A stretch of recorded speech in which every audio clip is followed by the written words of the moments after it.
Bom dia, hoje é dia 21/11/2020. Estou aqui com o produtor de pimentão, o Dr. Cláudio.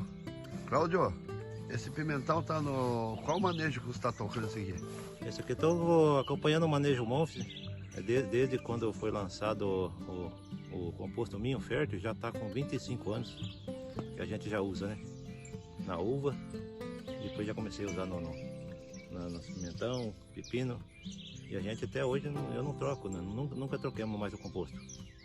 Já fizemos vários testes com outros compostos, não chegou nem à beira do resultado desse composto Minho Fértil que a gente já usando, né?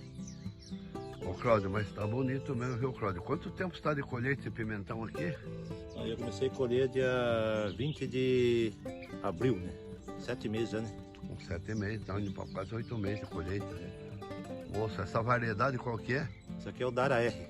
Dara R pimentão de campo, né? Olha, pessoal, como é que tá isso aqui, ó. Como é que tá de carga. Cláudio, pode mostrar para nós um pouco aí, ó, faz favor? É que tá muito enfolhado, quase não parece, mas... Olha. Tá o ponteiro vingando tudo, né? Olha, Vingamento 100%. Ó, tá, isso aqui nas pontas.